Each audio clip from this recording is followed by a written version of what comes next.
Hi everyone, welcome back to my channel.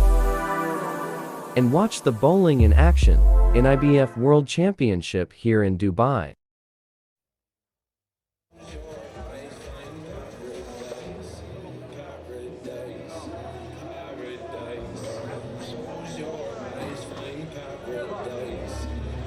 USA, can USA make it another world championship after last night, of course, winning the trios? We will find out very, very soon indeed. These formats of the World Bowling Championships and the IBF is a nod towards the future events of where bowling could hopefully go. LA, we're talking about, and the Olympics in 2028. And then Brisbane, 4 years later in 2032. Could that be where we see this fabulous team event and the mixed team event of bowling turn out to go? We will find out, of course, about that in the years and weeks to come. But the USA are on the lanes. Here we go.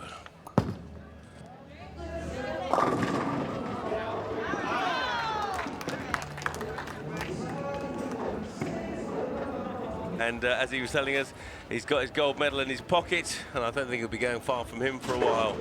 So Team USA, it's the mixed team events.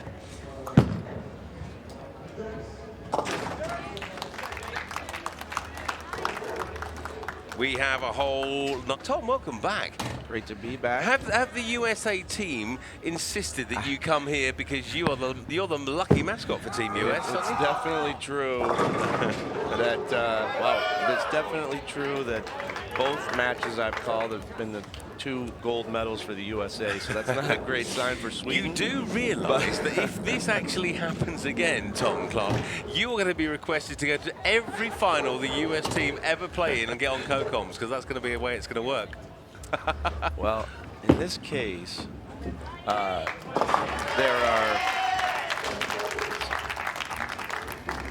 are 2 players on. We're back on the screen. There we go. Hello. There are 2 players. Beavering away on his laptop, giving the world the latest updates on what the bowling, the IBF World Champions is all about. Look at poor old Matt. Shall we give him, bless him? I'm very excited for this match because it's the first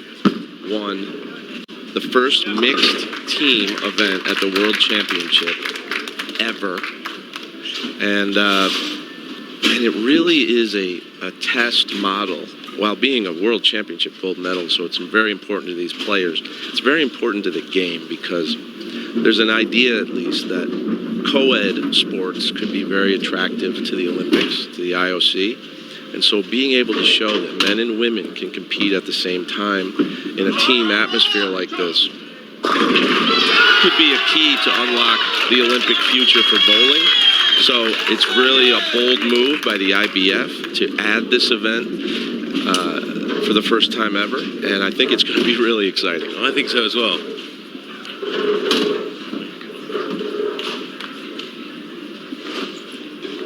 So here we go, a true champion of champions up on the lanes for Team USA. It's do you know what? It's been a fabulous 4 days. It's action-packed. They've been long days. They've been great days. Team Korea, they've been jubilant with their wins and also gracious in their losses to the trios of the US last night.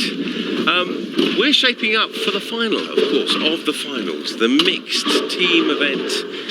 And of course, it's Sweden and the USA. Sweden had great support. Their supporters are back in the stadium. They've been here for 4 days supporting their teams. So the US as well. Lots of Filipino US here based in Dubai. And of course, lots of them got families in the US, but here we go. Well, there were a lot of discussions about the format of this year's event. And a lot of talk about this quicker format, crazier things could happen. And a lot of crazy things did happen, really interesting things. But ultimately, you had the women from the United States win the team gold medal, and you have the Korean men win the gold medal in the team event for men.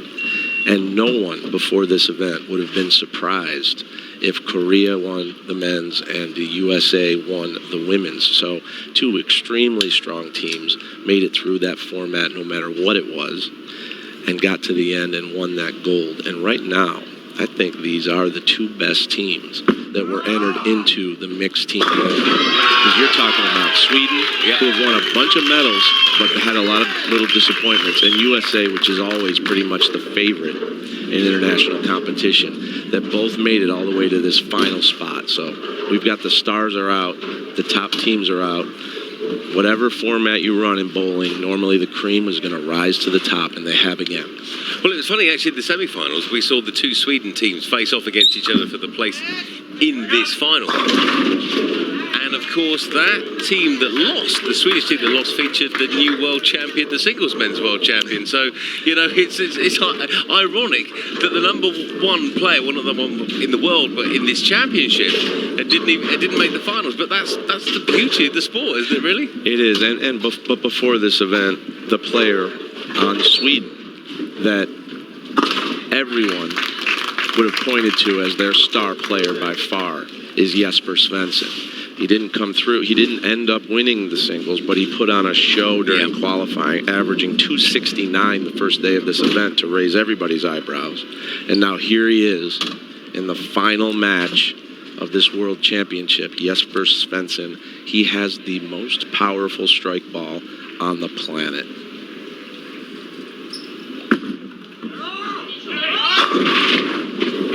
And of course, his ball hits weakly on that. The ball almost hit and died. Now, normally he drives through the pins like no one else that's ever bowled in the history of this game. Is that right? Is he yes, that, he is. is Yes. he that good? He has an ability in his two-handed style and his direct line to the pocket to add to it nearly 600 revolutions. That is higher than really anyone. Some people, if they purposely try, they can get higher. But when he's playing his natural game, the amount of spin he puts on that bowling ball is the highest on the PBA Tour. Now, you mentioned the pocket there, Tom. For all of our new viewers and lots of people, thousands, many thousands around the world are watching and listening. What does the pocket mean when you're actually bowling? For him, it's the one pin is the one in the front, and then the next two pins are the 2, 3 in the next row. For the left-hander, the 1, 2 is the pocket. So you want your ball to hit the pins between the 1 and 2. Then you're in the pocket. That gives your ball the best chance to carry all 10 pins. That's what Jacob's aiming for right now. Watch. His ball's going to go between that 1, 2 right there. That's a perfect pocket hit. And on the right side, it's the 1, 3. It's the 1, 3 pocket that the players are all trying to hit if they're right-handed. Jesper and Jacob have been the top 2 left-handed players in professional bowling over the last several years. Now, we looked at Jacob's reaction there. There's a little bit more subdued than we've seen him in his previous strikes, but of course there's a long way to go in these finals. He doesn't want to get too excited, I'm guessing. Right, and his team is behind right now. If my calculations are right, they're down by 13 pins, and that was the first strike they've had in the game. So usually you're going to see players be more demonstrative when it's a string of strikes. I think if Missy can strike here, I think you might see a little emotion.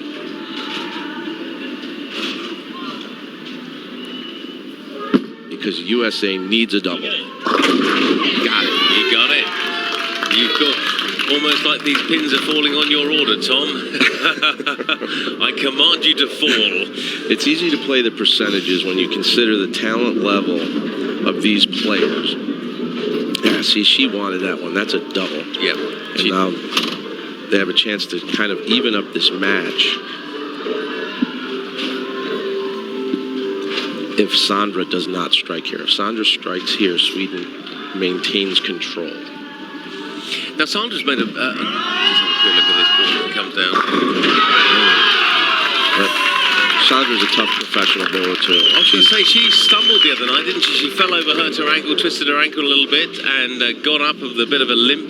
But back for the finals, as you said, she's tough, not only in the way that she scores and celebrates there. Sandra Anderson is a tough cookie because she took a bit of a tumble and a lot of pain, but back with a vengeance tonight. Kelly and Missy coming down from winning gold in the women's team event, and there's a lot of emotion involved with winning a gold medal There's tears. There's the anthem is playing. You're getting texts and calls from home. You feel like you've accomplished something. And then immediately after that, you got a few minutes, maybe it was an hour since they've won that gold, to get back on the lanes and try to do it again. You've seen it in the Olympics in sports like swimming, where someone will win a gold and have to come back later. And so you have to get focused again and realize it's time to celebrate that gold another time. Right now, you got to concentrate on winning number 2. So the U.S. has 105 in the 5th. 125 in the 6th. So this is what I was saying to AJ earlier on, in fact, is that, you know, not too many celebrations with him and the team last night because there's still jobs to do, you know. Right. You can celebrate when you get home or after these championships. Not even tonight because they're on the plane in the morning, so maybe on the plane home, you never know. Now that looked like it came down there at a speed and a half, Tom. That was quick. Sweden has 2 powerful two-handers, one on the right side, one on the left side, and they're both using urethane bowling balls. Jesper a little bit further outside on the lane. William a little closer to the middle of the lane, but both with an amazing amount of revolutions that really send the pins flying. Well, you can see it in the action of the ball. It makes contact with the pin at the front, and then it bounces back, and then the revolutions take it on again, like a second life almost, doesn't it? Absolutely. And, you know, you usually are going to sacrifice a little bit of accuracy for extreme power. But, trips. That was a love tap on the Tenpin. By Prather, I admire Prather's form every time I see him bowl. It's almost dead solid perfect. I can tell that he's playing a little left on the lane, and you can see his foot actually dangling off the approach. That's the way it's built. There isn't room for his foot, his trail leg to even stay on a lane. It's interesting. So this is knife edge bowling at its best. This is what the IBF is all about here in Dubai, and of course especially in these formats, it's really the top of the top, the cream of the crop in the men's and the women's. They're up by 24 with a double. It's a commanding lead going into the 9th and 10th frame. And remember, if they win this game, they simply take control of the match, and it will mean they have to win the next one to win the gold medal. If they win this game, and then the USA comes back in game 2 to win the second game, we're going to go to a 9th and 10th frame roll-off. Here we go, Team USA coming into play here and just missing out on that strike that was so much needed in this fabulous game of bowling that we're seeing tonight. Expo 2020 over the last 4 nights has hosted the biggest championships that there are around, and the world has watched in a new way as well, using this virtual reality system with Strike Cloud 360, and we've been pleased to see that, as well as the action here in the arena with the classic way of watching bowling with the TV cameras. Team US in there with the spare needed. So how are we looking on the scores, Tom? And, the best the USA can do is 215, and Sweden has that. Well, we have a little bit of a pin setter malfunction. We got to reset that pin before Sweden bowls on the right lane. So as we stand and as we see, this is Sweden's game then in this one. Is that right? Is that what we're looking at on the? Well, even if Sweden misses in the 9th and 10th frame, they still would end up with 215. Okay. And the best USA can possibly do is 215. Okay. So 1 mark by Sweden in the last 2 frames. Whoa! Ooh, soccer ball just came right into our booth, and usually you only see that. Well, yeah, that was interesting.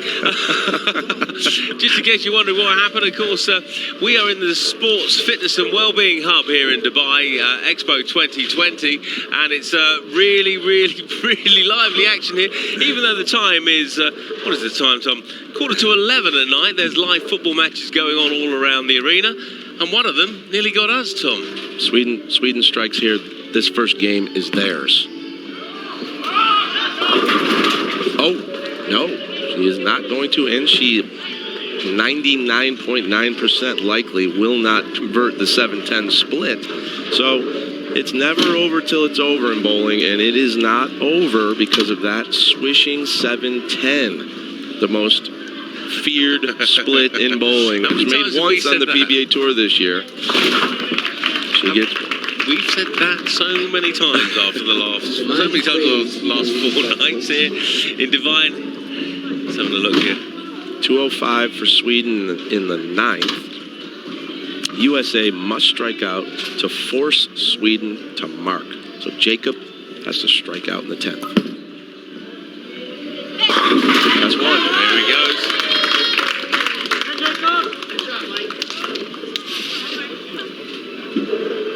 Well, these guys seem to soak up pressure. They seem to enjoy it as well, Tom. It's kind of, you know, I don't know if I'd like that. How about you? They live for it. They live for pressure. They live for pressure at this level. I mean, that's what makes the game fun for these guys. I mean, think of how much time they put into their game and their practice and how they grew up in this sport, and watch the ones before them that have won these medals.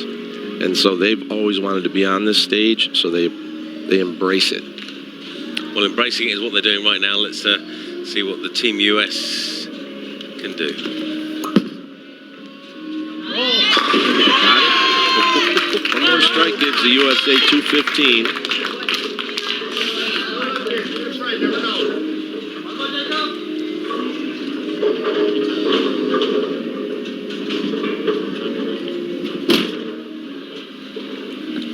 So, according to Tom's calculations, we're just going to check the scores in a moment. We're going to believe it's around about 215 for the US. If they strike on this ball, this is a huge shot, because the 215 means Here we go. Sweden Have a look, needs Tom. a There's mark. the scores for you.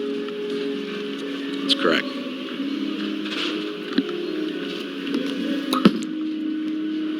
Big one. He's got them all. It was 215, and after Sweden had this game in hand and then hit the pocket in the 9th frame, but leaves the 7-10. They have 205 in the 9th, and they need 10 to tie. They need 11 in the 10th to win, which means they have to have a strike or a spare, and then fill to win this match. Right, well, let's see what Sweden can do, because they She were left having... the 7-10 last. No.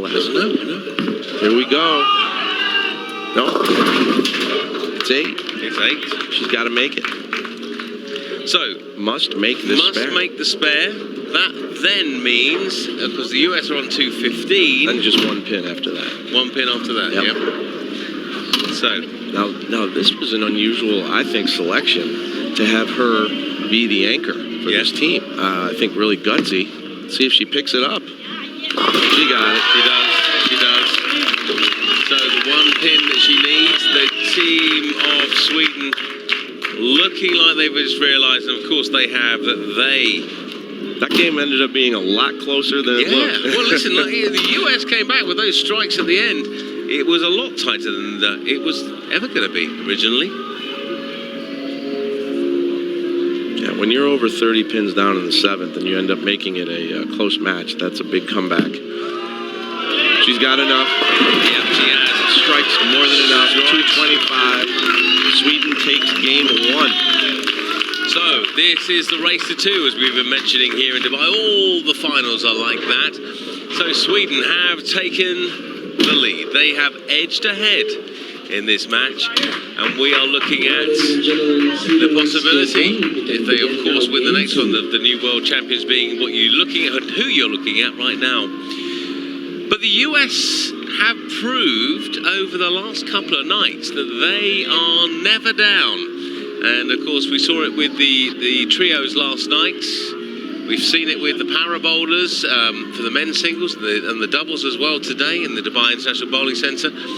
Here we go, game 2. Let's see what we got. Looks like a new lineup.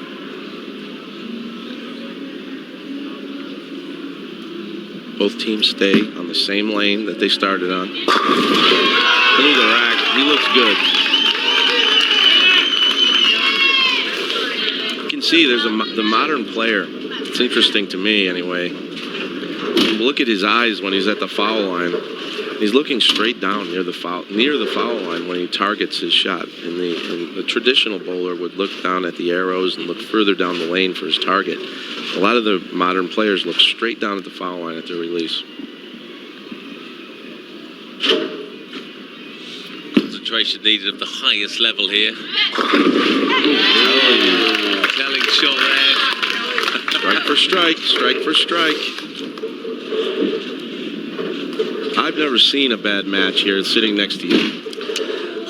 They've all been close. They've all gone to the last shot and a 9th and 10th frame roll-off. They certainly have. They've been keeping us up late as well, haven't they? We've had action after action. Tom's been alongside me in the COCOM chair on quite a few occasions. Tom, I have to say a big thank you to you. I know this is our last match together, but you've educated me in a way, along with the other commentators that we've had, your sport of bowling. We love to help. Love someone like you that's shown so much enthusiasm and been so professional towards our sport.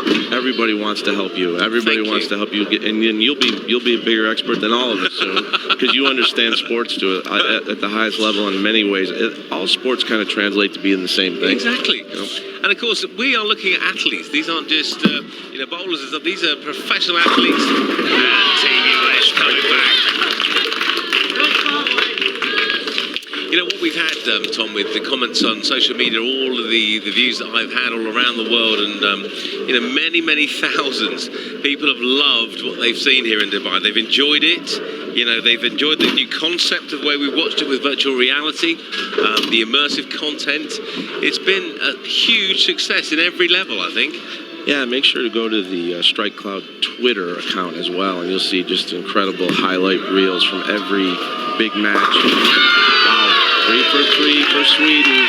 Say, daring the U.S. to keep up. Keep coming, Yeah, I agree. And what I'm thinking of the 2 9th and 10th frame roll-offs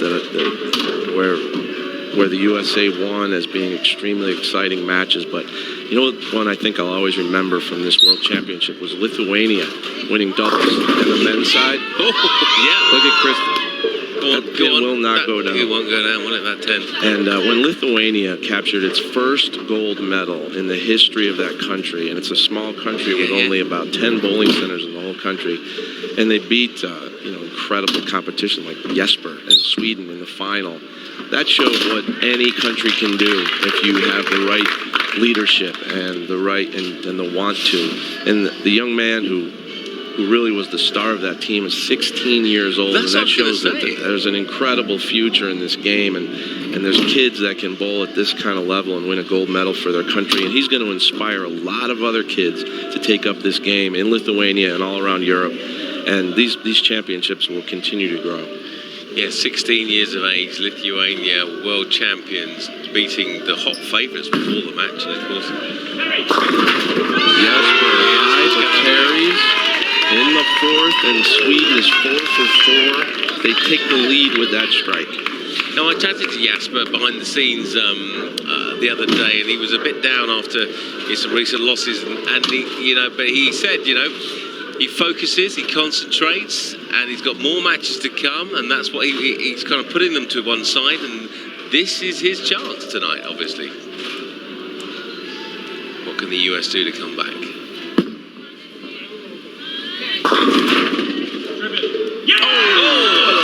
Hit on the 4 pin. That's a literal tripping the 4 in slow motion. You don't have to do slow motion on this one. Did you see that one that happened earlier on tonight, actually? That AJ and I would turn around to look at each other. The 7 pin was left standing. As the frame came down, a pin rolled across underneath and took out the pin. Remember what we said? Never stop staring that pin down. I quoted your exact words on that. I said, if you were here, I said, stare that pin down, and that was your quote I used. Oh dear. I didn't believe you at all, actually. I said I did at the time. I didn't, but now I do. That ball got further right than he has been striking consistently.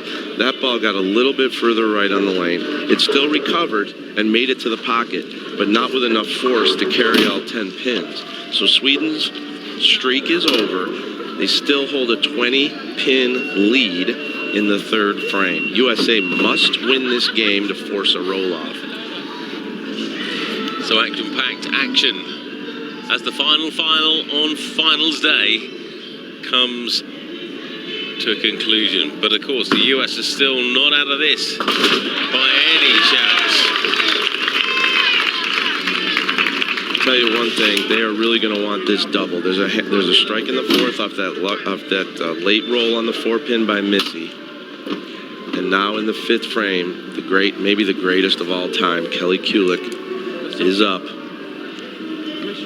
with a chance to double up for the United States.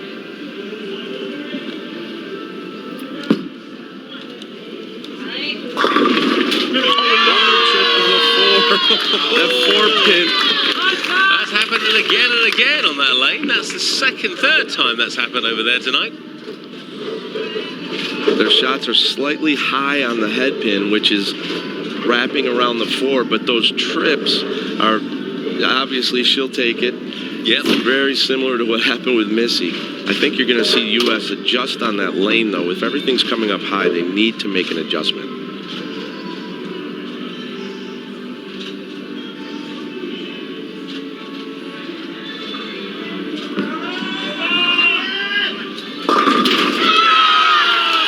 Stuff again from Sweden. Sandra Andersson has done what she can do in her bowling tonight.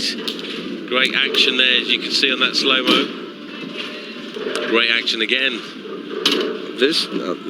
That means that the US in the sixth frame with a strike and a 3-bagger would essentially tie this match up. Jacob Buttriff. He gets the mix. And with that double, and Sweden only on 1 strike, with another strike in the 7th, the USA would be 129. Sweden in the 5th is 129. It would tie this thing up. We're going down to the wire. We're going to go down to the last shot again. Now, Jacob, yesterday kind of started the games in the trios. He was not to the level he is now. He was warming up, and now he's on fire. I mean, we saw some early deliveries from him down the lane here in Dubai, and of course, but now he's the man, isn't he? He is on fire. Yeah, he becomes a striking machine once he's lined up. That 4-pin not as friendly to Sweden on that shot, and the USA basically takes the lead here, especially with a strike in the 7th. It'll be an easy pickup for Sweden. But now we've got a very close match. I love watching the men and women be teammates in the sport. If you think about sports, you think about mixed doubles, mixed events in tennis. You think about figure skating, and the men and women together in sports, but not many sports can they go hand in hand like this on the same playing field, playing the same sport as teammates, and bowling has that.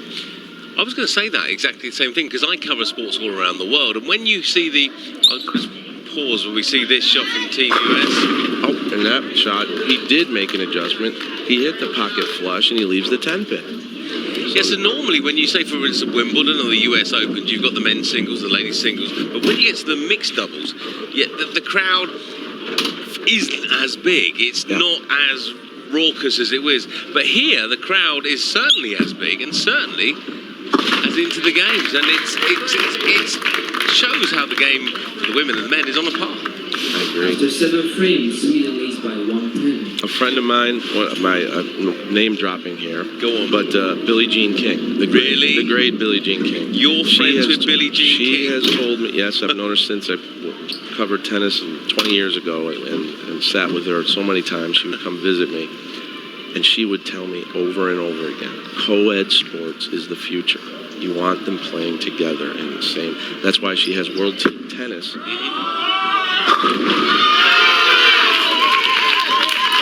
Which World Team Tennis is teams of tennis players with an equal amount of men and women. They play mixed, they play singles, they play doubles, and Jesper liked that one because they want to end this. They don't want to go to a 9th and 10th frame, and they have the lead by 1 pin right now.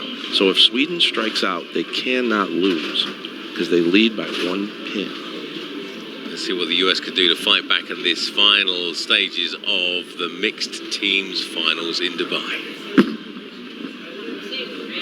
That was flush from Missy. That was bringing it home. High fives all around. Kelly Kulik next up. That's never a great sign for the opponent. Because you always assume Kelly's going to hit the pocket. It's almost a guarantee. So Sweden's looking for a double here again. If Sweden goes off the sheet in the 9th and 10th frames, they will win the gold medal. Okay, well, you've heard it from the man who knows. Let's see. So, Tom, in the US, these guys, some of the world's best bowlers in Team US, you know, how well are they recognised, you know, in their local towns? We'll come back to this in a minute. There's the first one. 3 more to go in this thing. The US is going to need a strike in the 9th. Let's put it this way. If any of these 4 bowlers go into a bowling center, everybody there knows who they are. They are, right? Yep, we're going to be signing some autographs. That's probably the best way to put it. Yeah, that's the way to look at it. Kelly knows she's got to have this one because they want to. The USA needs to win this game to force a roll off.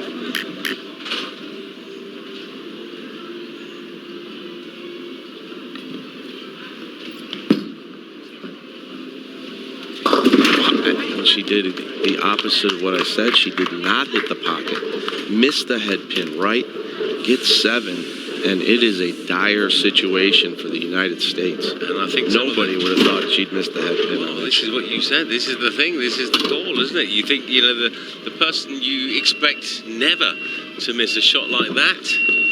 Well, you remember USA was going a little bit high, and the idea was maybe they need to move and adjust a little bit.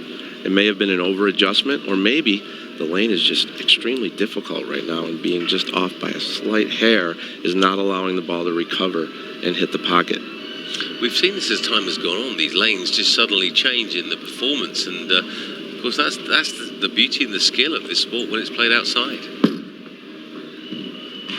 Okay, that was a must-spare situation. So now the USA, the best they can do with 188 in the 8th, the best they can do is 238. So Sweden goes first. If they get more than 238, they're going to win this gold medal. This first strike will give them 199 in the 8th, 229. The first strike's going to do it. Okay, so if this is a strike, it's Team Sweden as the champions. Let's have a look then. This first strike will do it for Sweden. So, Tom Clark, PBA Tour Commissioner, sitting alongside me. Let's see what happens. Oh, he almost leaves the 4-9. That would have been a devastating split for Sweden. Instead, 198 with this spare. Wow, wait till you hear this. Come on. If he makes this spare, it'll be 218 in the 9th, and then with a strike, he'd be 238. And what did I tell you? The USA can bowl with 3 strikes in the 10th? 238. We could have a tie. If we have the tie, I believe by rule, Sweden will win because they had 1 point in the first. They split and get 0.5 in the second, and Sweden ends up the winner with 1.5 points. So mathematically, as we watch this, now Sweden, this strike means they can't lose. If he makes... We're just going to confirm this.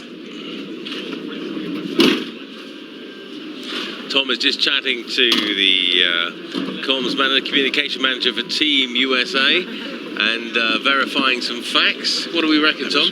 Well, maybe you need to get from the truck. My understanding is if they tie, Sweden will win the gold medal because they won game 1. Okay, we'll check on that and we'll watch the action in the meantime.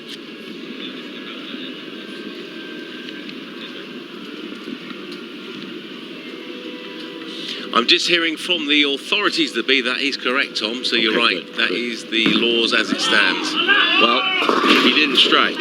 So right now, he's got 235 for Sweden. Is it Jacob that's bowling the 10th? I assume it'll be Jacob Buttriff for the United States, but I'm not sure. Well, Having a quick look. No, I don't think it is. It's not. Is it? It's Kelly. Oh, it's Kelly.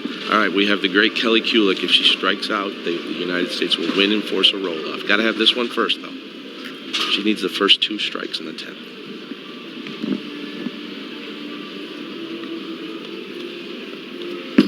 Kelly's got to have it. She pulled it. She pulled it. She pulled it. She overcompensated. Sweden has won. Show Sweden. There they are. Champions. The first time the mixed teams have got together. Commiserations to Team USA. But look at this. Team USA realise that they are the world champions. The IBF World Championships goes to Sweden. About how things were going for them, and so to see them cap off this world championship with the mixed team gold medal after really dominating over in the bowling center, and knowing that this win will be the first ever in this event. No one can ever take that away from them. They'll have that for the rest of their lives. That's a legacy they'll always have. And I hope we see a lot more co-ed bowling like this in the future for the World Championships and someday in the Olympic Games. Well, listen, as they say in my country, from small acorns, big trees grow. And that is a phrase which we hope will see these teams as the co-ed and the mixed teams format go forward from strength to strength. I can't believe for 1 second, Tom, that this is not going to be the case, because it has shown how the co-ed and the mixed team format really works. It is Please subscribe, and thank you for watching.